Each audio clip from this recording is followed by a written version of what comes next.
Welcome to St. Louis, everyone. We are here at Hughes Alternatives. This is a funeral home type setup that was started by John and Erin Hughes. Now, John is a local funeral director, and a few years ago, they saw a need in the area to do something different. There are a lot of funeral homes in St. Louis to choose from, and they wanted to kind of carve their own path, create a business that was unique within the industry in this area. So they opened a cremation facility that services for water cremation. Now, they will handle other type of calls as well, but that is their main focus, is to care for individuals who want to choose cremation by water. So we're here to talk to John.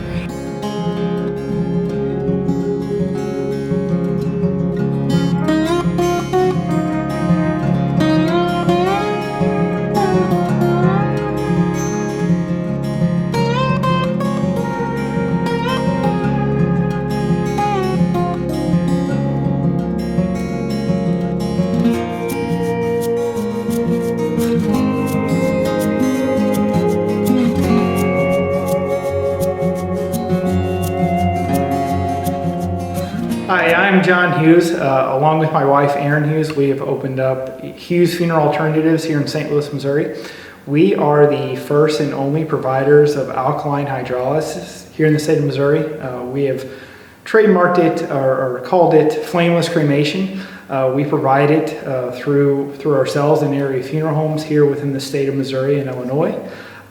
About 3 years ago, we saw a need for this process to come to Missouri, so we have been lucky enough to get the laws changed here to allow us to come here, and we are just here for any family that might need us because of the advantages of flameless cremation compared to burial and fire-based cremation. Majority of our families that we serve come through any funeral home through the St. Louis area, the state of Missouri, and Illinois. So if a family is at a funeral home and they want flameless cremation, then that funeral home would call us, contacted us, and we would work through them to service that family. Once we receive all the authorizations from the family and for flameless cremation and state permits, we typically can complete a flameless cremation process in a day, which would be the flameless cremation process, and then placing the cremated remains in an urn and delivering it back to the funeral home or to the family.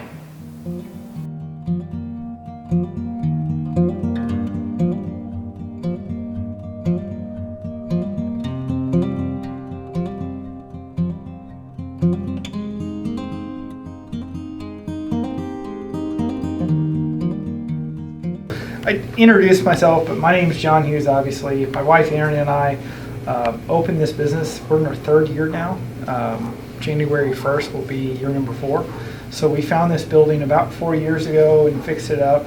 I've been a funeral director since I graduated in Worship School in 07.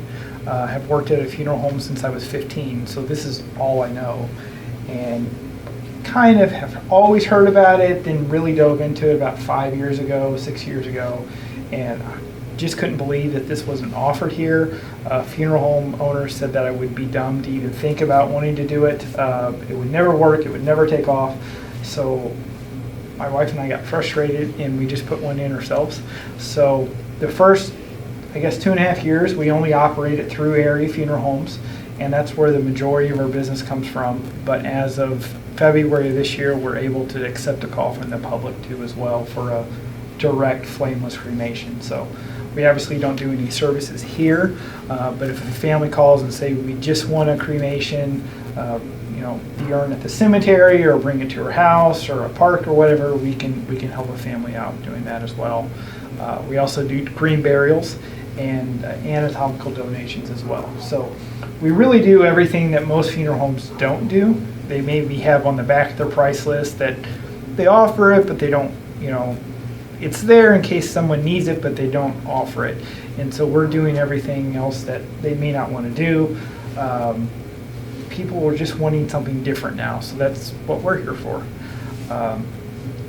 This building used to be a fur trading post, so they used to sell the fur up here.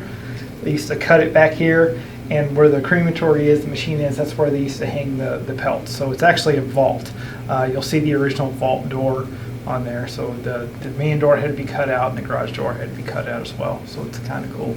Was there like hooks in it when you There was hooks. So when we bought or rented the building, there were these big hooks that came down from the ceiling, and that's what the pelts were on.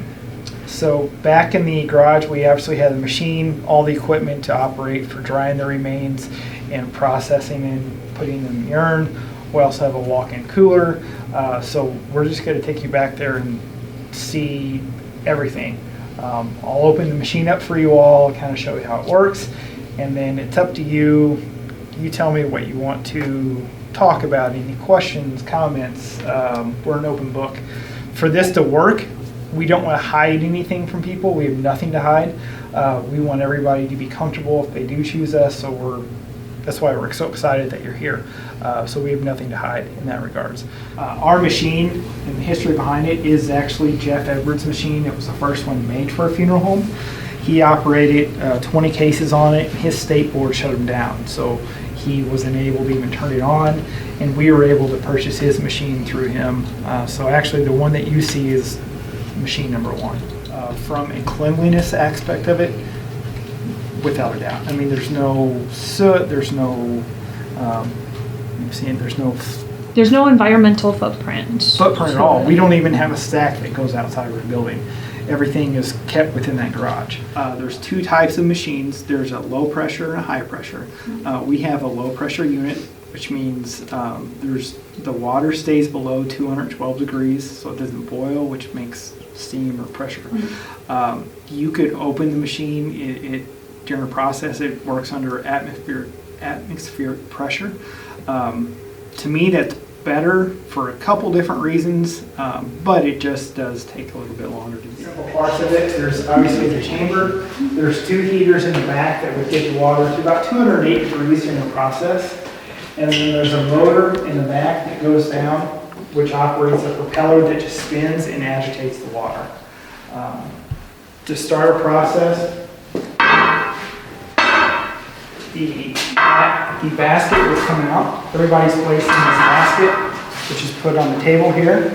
An individual is placed in the basket with the chemicals, and that's proportional to how much they weigh, and if they're embalmed or not, which makes the difference. So the remains and the chemical goes in the basket. The door is closed, and the machine's actually going to tilt back. And the reason why it does this, for a few different reasons. So there's going to be no pressure on the seal when the water's added in. And as gravity is working, that person is breaking down, it's going towards the end of the basket. So you're using less water, less energy, less chemical, making it more natural throughout the whole process.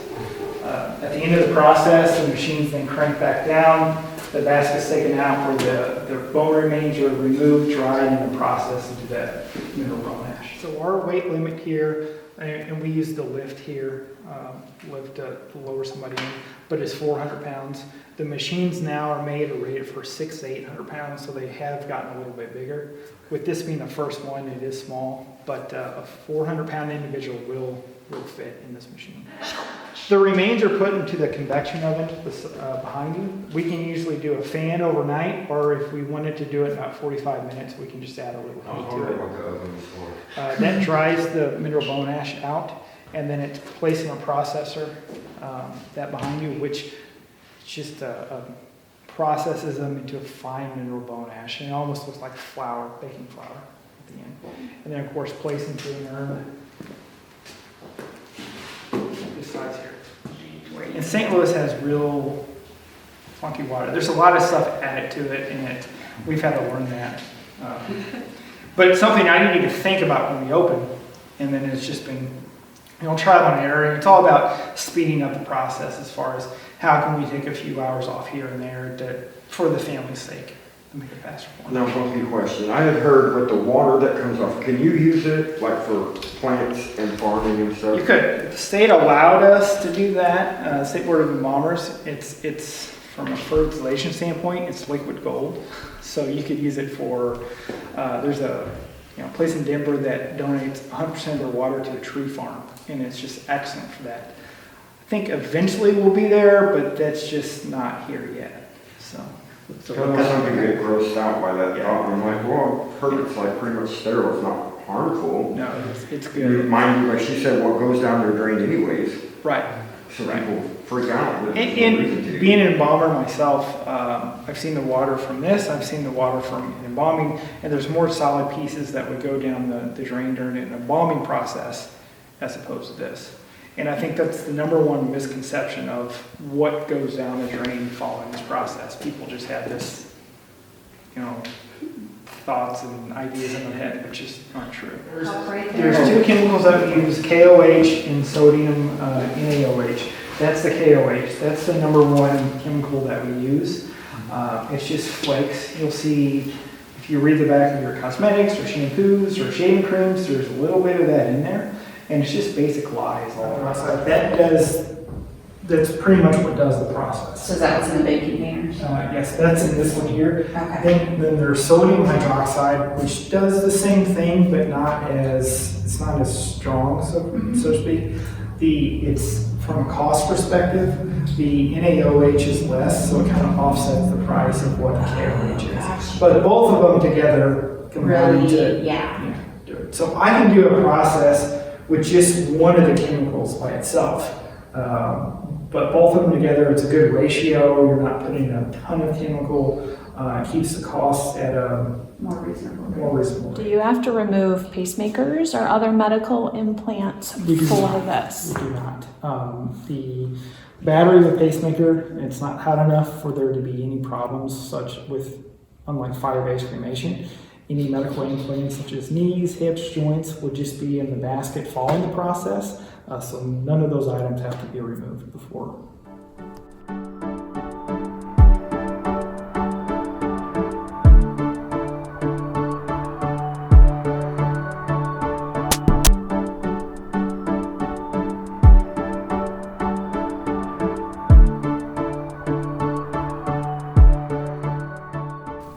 So we're finishing up our tour here at Hughes Alternatives in St. Louis, Missouri.